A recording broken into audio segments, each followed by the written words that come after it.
roses were living the dream. To you, my darling. No, to you. Until it all came crashing down. You got fired. Fired? On August 29th, stop. You stop!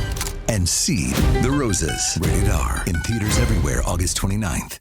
This podcast is supported by Progressive, a leader in RV insurance. RVs are for sharing adventures with family, friends, and even your pets. So if you bring your cats and dogs along for the ride, you'll want Progressive RV insurance. They protect your cats and dogs like family by offering up to $1,000 in optional coverage for vet bills in case of an RV accident, making it a great companion for the responsible pet owner who loves to travel. See Progressive's other benefits and more when you quote RV insurance at Progressive.com today. Progressive Casualty Insurance Company and Affiliates. Pet injuries and additional coverage and subject to policy terms.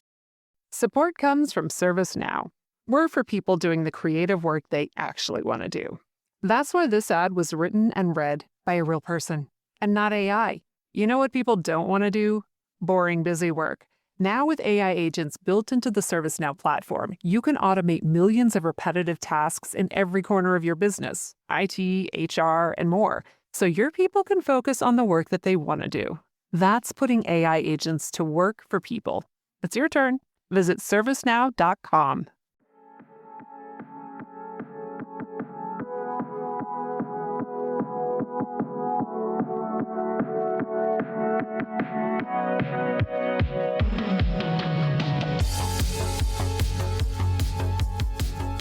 Hello and welcome back, fellow spacefarers, to episode 6 of the unofficial Intergalactic Heretic Prophet podcast. I'm your host, Andrew Zink, and I'm super excited to welcome you back for this episode 6 about what will exploration be like in the game. So, I've been really curious about how this game is going to feel to traverse and, the types of things that you're going to be finding and exploring in the game. And that is, of course, to say even if there will be exploring in the game.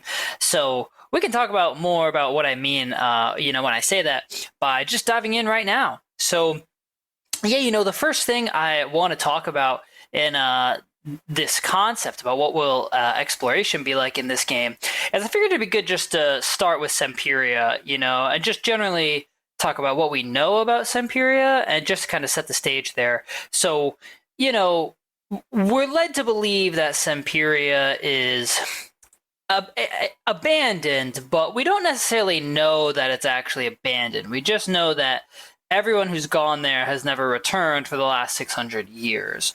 So we don't really know if anybody is living there. In the game, in the trailer that we have, you see that there's a robot present. So we don't know if there's actual, organic beings that are living there or not, whether they're people or intelligent beings or if they're animals or creatures.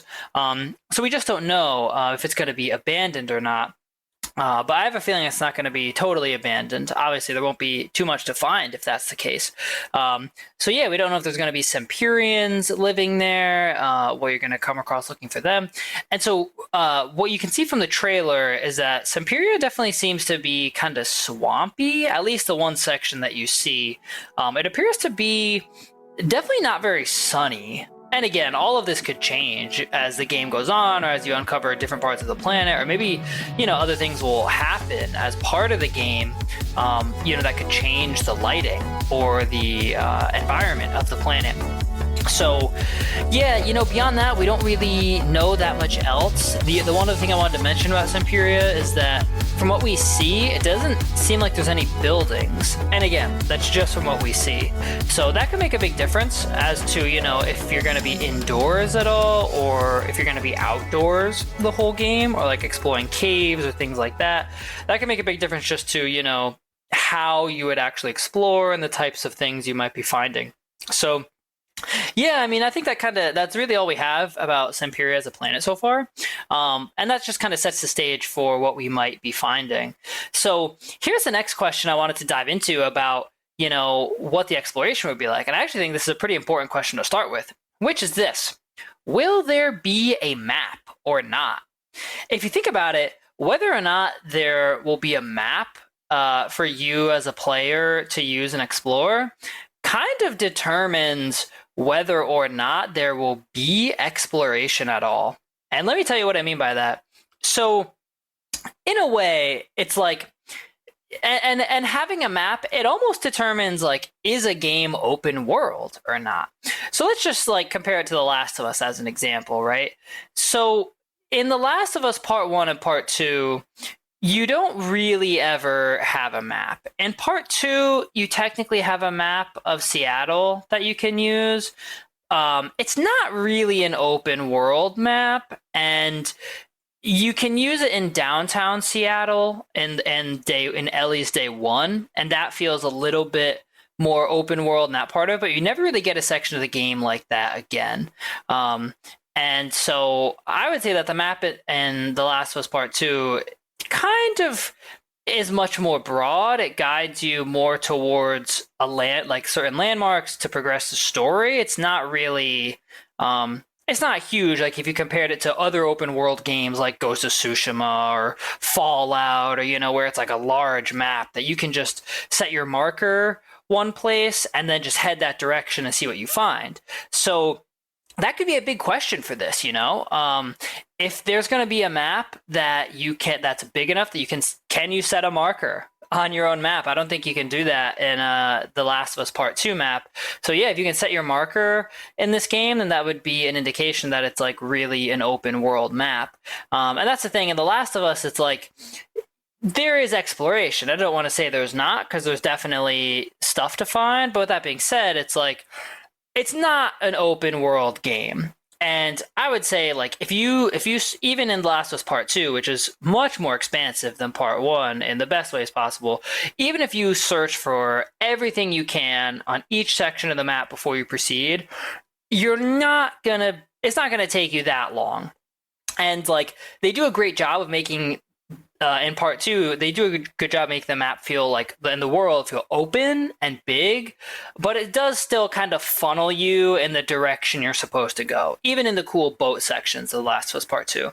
So yeah, that's just another thing to consider. Like, is this going to be a game that's similar to that, where you're kind of funneled the direction you're supposed to go, or is it going to be more of a real open world game? And obviously that's going to have just a huge impact on what exploration would be like, and if there is exploration in a real sense, or not.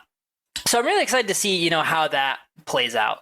And yeah, that question, will there be a map or not? That's kind of important. I mean, if they told us, if they did an information release right now, they just said, there will be a map that you can set your marker on in a game, that would tell us a lot. So yeah, maybe we'll get something like that at some point soon. So one of the next things I wanted to talk about was how will you travel the whole time throughout this game? So I think obviously you're going to be on foot, for probably a lot of it, but I just wonder if there's going to be other mechanisms of traveling throughout the game. And once again, the size of the map can kind of impact like the practicality of how you're going to travel. As an example, right, in Ghost of Tsushima or Red Dead Redemption, those are both games where they add riding on horseback, and they kind of have to do that because the game is open world enough and the map is big enough that it just wouldn't be feasible to traverse the whole thing on foot. So they have to add in another travel mechanism that's faster. So in this case, we just don't know enough about the game yet to know what they might end up doing with that. But I'm really hoping that there's, some other mechanism of travel beyond just being on foot, because I just think it'd be fun and would just add something cool. And in one of these podcasts, I think I mentioned in Mass Effect 1 back in the day, it's almost like 20 years ago now, there was a lot of like kind of barren, wide open expanses of different planets you could find, and they gave you the Mako, which was kind of like it was like an agile sort of tank that you could drive around. And so, yeah, that brings us to the question of, would there be vehicles in this game that you can travel on? If there's vehicles, I would have to think the map is pretty large, which, again, I think that'd be really cool if there was a lot to find there. I don't know, maybe you'll get some sort of a vehicle just for one part of a quest, but you won't be able to take it further for exploring out in the open world. So that's something to consider. Again, like, is it going to be Mako style? Would you get some sort of like hovercraft or something like that? We know that there's flying cars in this universe. We know that already from the trailer. So, that's something interesting to consider. And one of the other things I wanted to mention is, just considering some other method of traveling faster, like riding on horseback, or riding some other sort of creature. So there's two things I thought of with this. It is possible you could ride a robot. I don't know how likely that's going to be, but we know there's robots in the game, and so far, and I'm actually going to get to this in a second, but we don't know for sure yet if there's animals in the game per se, or creatures. However, one of the things I saw on the Intergalactic subreddit online is that there was a job posting from Naughty Dog, and it was basically just about someone who specializes in creature animations. So I would feel, I feel that kind of confirms that there will be some type of creatures in the game. I mean, maybe that job posting is for more robot designs, but I have a feeling it might not be. So yeah, I mean, if there's going to be creatures or animals in the game, does that mean they're just going to be enemies? Are they going to be bystanders? Or are you going to be able to, befriend creatures and potentially ride them around? So that all really, again, can just impact like how travel will feel in the game. I mean, for me, playing Ghost of Tsushima, riding on horseback around was just some of the funnest parts of the game. You can see so much beautiful scenery, and being able to like ride somewhere and dismount to investigate something if you wanted to, and then keep going. Like, it made traversal fun. And I really hope that I would love a bigger open world map in Intergalactic, and some other mechanism of traveling beyond just being on foot would be just something cool to add in. That would be, exciting, and just add more immersion to the game. So that would be really cool. So yeah, one of the next things I wanted to talk about here, and this is going to be the last thing I mentioned before we get to our mid-break of the show, but I was just considering if there's going to be like any gadgets to get around. And here's kind of what I mean by that. One of the things I thought of was about the Arkham games. I don't know if y'all have ever played that, but like, there's a lot of different ways to get around. You can grapple, like you have a hook, or like think about, like in the Spider-Man games, how you can swing. Like, what ways are they going to give you to traverse through the map? And that's just something that, again, we don't have that much information about, but it could really end up changing the feel of the game, as it does in the Arkham games. It's like, you can, obviously, Batman can fly in those games using his cape. If you jump off roof, it's more like gliding as opposed to flying. But, there's a lot of different ways to get around in the Arkham games. There's gliding, there is your grapple mechanism. I'm pretty sure in Arkham Knight, you actually can use the Batmobile, but I didn't play that one, so I don't know about that for sure. But yeah, so like, and this kind of almost gets back to like one of our previous episodes of just what is Jordan going to be carrying on her? Like, what weapons is she going to have? What tools and gadgets is she going to have? So these are all things that could, just kind of impact how it feels to get around, and what exploring in this game feels like. So I'm really curious to see, how that ends up feeling in the game. So yeah, so far just covering Semperia. Will there be a map or not? How will you travel? And are there going to be gadgets? Like, all of these sorts of things will just, I think, put together have a big impact on how the game feels. If it feels like if it's an open world game, or if it has more of a, condensed, narrower, more funneling type of direction like in The Last of Us. And keep in mind, I mean, Neil Druckmann said that player choice or player freedom is going to be like, something they've really thought about a lot, and they're trying to like maximize in this game. And there's going to be more of that than they've had in previous games. So that's cool to consider. I mean, the thing with that quote is that it's hard to know. That can apply to so many different things, right? Like that can apply to leveling up, that can apply to skills, that can apply to combat. But I really hope that applies to exploration as well, because that's as an example, that's one thing I'm most excited about for Ghost of Yotei. It's going to be coming out in a couple months, where in the release, they showed you that you have a spyglass. And so it's like, you can just pull out your spyglass and check out things anywhere around you on the horizon. If you see something, you can then just start riding in that direction. And to me, that's like ultimate player freedom and player choice. And it would be so, so cool to have a Naughty Dog game where, you can do that. And that's kind of just what I mean this whole time. I don't feel in The Last of Us there's a ton of player freedom, and that's not a bad thing, because I don't think the game, again, it's not designed to be that. It's not designed to be an open world game. It's not designed to be an RPG. So you're just not getting that with it. But it would be cool if we got just some sort of hybrid of some of that, of what we traditionally have gotten from Naughty Dog games, combined with some of those cooler open world RPG aspects in this game. So, yeah, I think that covers everything I want to in the first part of the show. So there's going to be some more, and for now, I'm going to teleport us to the mid-break. Here we go.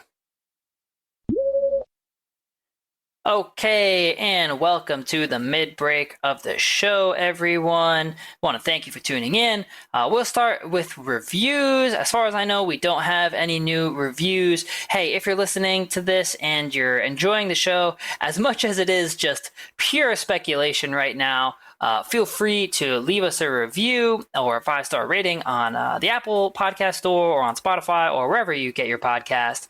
I think someone left us 2 5-star reviews on Podchaser a couple months ago, so that was exciting. Thank you to whoever that was. And yeah, I just wanted to give a quick mention about just the listeners of this.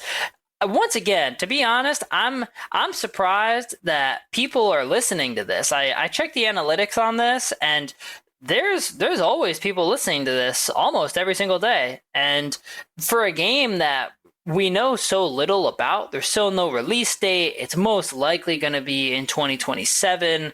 I just think it's really cool that there's people out there at all who would want to be checking this out. And I'm really excited for this game. I can't wait to see what Naughty Dog does with it.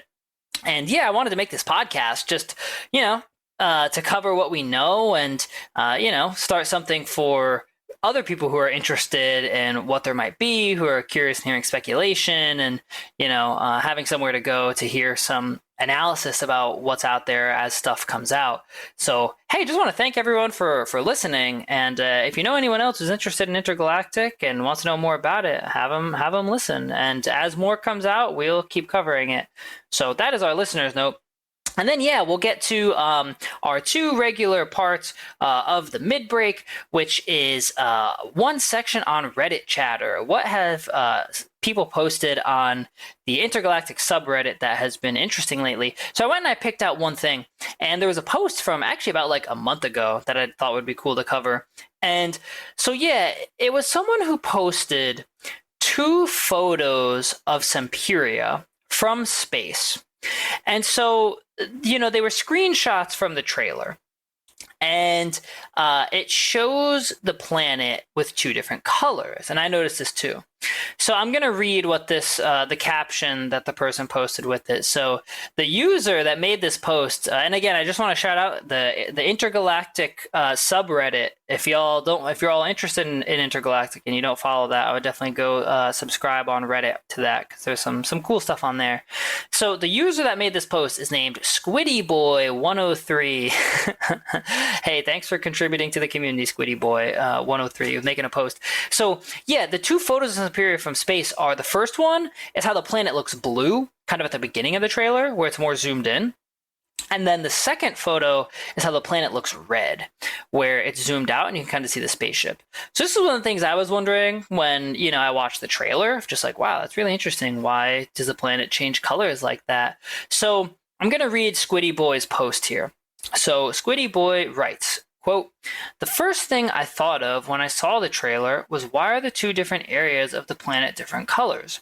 I know planets like Jupiter have different shades of brown. Or even more so, why is the planet colored red? Just wanted to know what everyone else thought." So then, I just went into the comments just to see what some people wrote. So there was one person, a user named Sklain, who actually had like a pretty good summary of why this might actually be, according to like real science and some real evidence, reason-based speculation here. And again, I just want to say, I do not have an educated background in astronomy or the inner workings of the galaxy and space, so I can't personally verify any of this, but I'll just read what this comment said about it. So the comments kind of speculated that, Semperia could be lit by two different suns. And one of the things that could indicate that is a bright horizon line that you see in the trailer. And so the speculation in this comment from this user, Sklain, is that there would be a blue sun and a red sun. And so that the second sun would be lighting the ship and the moon. I don't know why that would be the case, but that's interesting to consider. And that the second sun would be the one lighting the ship and the moon, and the first sun would be the one lighting the planet. So again, I can't verify any of that, but just interesting to consider. And just in essence, what this speculation is that the color of the planet is not changing, but the sun's the sun, how it lights the planet, is what's changing, how it appears. And so the final part of the speculation is that one of the moons are probably very old and another one is much newer. So yeah, hey, I just thought all that was really fascinating to consider, and that could all be very much be possible, that there could be, multiple suns and multiple moons that can change how Semperia is colored. And that's really cool to consider, that if you think about, 5,000 years in the future, it might be a totally different color than it is in the game, or at any point in time. So yeah, I thought all that was interesting, just to think about. And it's an interesting concept of like, why are different parts of the planet colored so differently, and would that, does that tell us something about the planet itself? I mean, does it mean that something cool is happening on the planet, and one thing is happening in the blue section of the planet and another thing is happening in the red section of the planet? Or is it actually just a reflection based on having two different suns? And even that, I think, would be really cool, of what would having two suns mean for this planet, and would we see that more in the universe that Naughty Dog is creating for Intergalactic? I remember a really cool mission in Mass Effect 2 was, I think it was when you recruit Tali and you find her, and she's basically investigating this sun that is starting to burn out quicker than it should. And, you like take damage from being exposed to the sun, or your shields do, as you play through the map on the planet next to it to rescue her. So it'd be cool if there was more things like that the various parts of space and I don't know if we would call like space topography, if the terms geography and topography would apply to space, but the space environments, would impact how the game feels and how different parts of the combat that you get. So yeah, that was interesting Reddit chatter.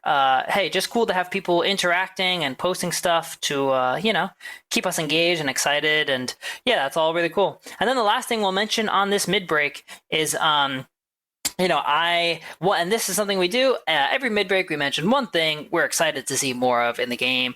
So I will say on this mid-break, I'm excited to see more of the Semperium robots. I'll just say that. Kind of an easy one, but, I haven't said it yet. And that's one of the coolest parts of the trailer. It's the one enemy you see. It's pretty big. It has this cool red weapon that seems to be some sort of a laser electromagnetic weapon or something like that, kinetic weapon. So I'm really excited to see, more of the robots, and I have a lot of thoughts about the robots and the Semperians and just the types of enemies that we could see. I'll probably end up doing an episode about the Semperians specifically, and what the types of enemies you can encounter potentially are. So we'll save more of it for that. But yeah, I'm excited to see more of the robots. So for now, that concludes our mid-break of the show, and I am going to teleport us back to the main show. Honey Bunches of Oats es la forma perfecta de empezar el día con tu familia, con hojuelas crujientes y miel de verdad que a los niños les encanta. Además, deliciosos trozos de granola, nueces y fruta que todos van a disfrutar. Honey Bunches of Oats es para todos. Toca el banner para saber más. All right, we are back, everyone, to the main part of episode 6. What will exploration be like? So we're just going to dive right in. To be honest, I don't have that much more here. I mean, as you all know, as I've said a million times, we're just purely speculating about what could be in this game. So at a certain point, there's only so much I can just make up purely out of nowhere to speculate and talk about. So I've thought up everything I can on exploration. But so here's the remaining things I have on this. One of the things we can consider is how big the map will be. And, we've kind of hinted on that so far, but, is this going to be a big open world map or is it going to be smaller? And one of the things that is interesting to consider on this, and I hadn't actually thought about this as far as maps are concerned until I was drafting the script for this episode, but, is this going to be an open world map that you can revisit anytime? Or is it going to be sectioned off with parts of the story like in The Last of Us? And once again, if you think about it, that kind of gives you an indication as to whether or not a game will be open world or not. Because if you think about any game like Fallout or Skyrim or, the Ghost of Tsushima game, and soon Ghost of Yotei, in those games, it's like, you can return, like 99% of the games, you can return to any part of the map at any point. Whereas, like with The Last of Us, it's like, once you proceed through the story and through that part of the game, you can't ever get back to that part of the map again, unless the story leads you there. But y'all know what I mean. So again, that's another one of those interesting tidbits of information that if we got that, it could tell us a lot about how this game is gonna play. So curious to see how big the map will be. Yeah, and then there's one other thing I wanted to mention. As far as exploration, which is going to be that are there going to be collectibles in this game? And even in The Last of Us, there are collectibles. And I had a lot of fun finding the collectibles. In Last of Us Part 1, there's notes that you can find, and there's records of things. There's the Firefly pendants that you can find. And, in The Last of Us Part 2, if you're playing as Abby, you can find the quarters. And if you're playing as both Ellie and Abby, you can find the records, just various notes, drawings, maps, little tidbits of information here and there, news articles. So I thought it would be cool to just consider and talk about if we're going to see something similar for collectibles in this game. And, what are some of the things we could find, right? I mean, we could definitely find some types of writings from the Semperians. They could be like scrolls or texts, some sorts of books, and what would these writings entail, right? Would it be about their religion? Would it be about their life on the planet? Would it be about some sort of conflict that drove them into hiding? Would it shed more light on what happened to them? Why they chose to go into hiding, if they're still on the planet or not? I mean, there's a lot that we could find out about this game and the lore of this game from about if you're finding records, things that you can read to learn more about it. And so along the lines of finding records, one of the things I also thought of is that you could find records from not the Semperians. And you could find records from possibly from previous adventurers to the planet. And that could be really cool. Where it's like if you come across, you know, an old body or a skeleton or something, and it's like they left a writing behind, or maybe some sort of recording that you could listen to. That's another possibility for a collectible. You know, if you can find recordings of adventurers, or, you know, we know there's bounty hunters in this game, other bounty hunters who came to the planet first and were not successful in their adventure and did not make it back alive. You know, maybe finding some sorts of writings or recordings and traces of what happened to them. And that could be another really cool thing that could like give you hints along the way of what's happening on the planet and things you might come across.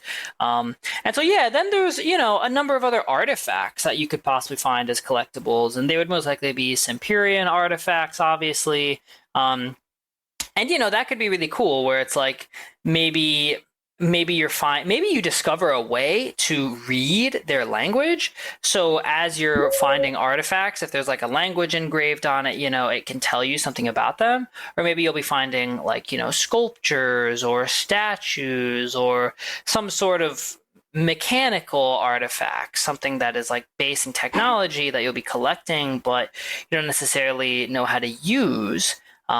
So yeah, I mean, there's a lot of different things that we could come across in this game. And again, you could also find artifacts or items, again, from previous people who visited the planet, not just scrolls, but like maybe you'll find weapons. Maybe that's part of the exploration, right? Like maybe you'll be exploring and finding weapons as you go.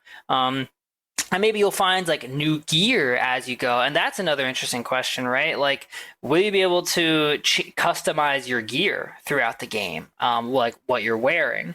And those are all things we just don't have the answer to. But I hope there's collectibles. I think they're fun. Running down collectible achievements and trophies, that's always a little frustrating for those of us who care about, you know, 100% completing a game like this that we love. But I'm sure we're all happy to, you know, grin and bear it to explore the game. And that is one of the cool things about collectibles. I mean, they tell stories, right? And that's one of my favorite things about the collectibles in The Last of Us. It's like they're miniature storylines. One of my favorite ones are just like the Ish storyline in The Last of Us Part 1 when you're in Kansas City. Or no, Pittsburgh. Sorry, I was thinking about the TV show. Yeah, when you're going through Pittsburgh and you find Ish and, you know, their community in the sewers. So yeah, collectibles could add a lot to the exploration. Could tell you more about the map, the story, and just give you more to do, more to look for. I'm just gonna go out on a limb right now, and I'm just gonna make a bet that there are gonna be collectibles in this game. So that'd be really cool. So, yeah, that is honestly, that's kind of all I got for what will exploration be like in this game. One of the things I want to end off on for this episode is just about the next episode. So I realized that, you know, each month there's little tidbits of news about this game, which just means like there's always like some sort of new job postings. There's various little things that people find in screenshots or things that come out. So what I'm going to do for the next episode of this podcast is I'm going to basically release an episode about August news. And I'm just going to recap everything that we learned about the game in the month of August. And I'll just sum up like the source and what it could tell us. And I'm going to start doing that at the end of that's going to be our like end of the month episode, basically. It'll be like, you know, the August news recap episode, and then we'll have the September news recap episode. And, you know, I figure that could be a really good way just to keep everyone up on everything that's happening. And, you know, I'll do my best to just run down every piece of information and put it all in one easy to digest and consume place for all of y'all. So that's what you can expect for the next episode of this podcast. It'll be the August news recap. So, hey, I hope you guys enjoyed this episode. I know there's just a lot of speculating and thinking about, you know, what it could be, but that's all we got right now. Trying to keep the momentum going for Intergalactic. I'm really excited for the game to come out. I'm excited to be talking about it. And hey, I hope you guys are enjoying this. If you have any thoughts, if anyone has anything you want to add, if there's anything I missed or anything, you know, you just want to chime in on, hey, you can reach out to us on Blue Sky. You can join the Robots Radio Discord channel and just hop in the Intergalactic Discord channel. And, you know, hey, we'll talk there and we can chat back and forth. You can send us an email. You can find all the links to everything in the show notes. So just want to thank you all for tuning in, and I want to bid all of you, my fellow spacefarers, safe travels on your next journey. And remember, if you're heading to the distant void in the Intergalactic, make sure you're stocked up on supplies and fuel. Make sure you stay safe out there.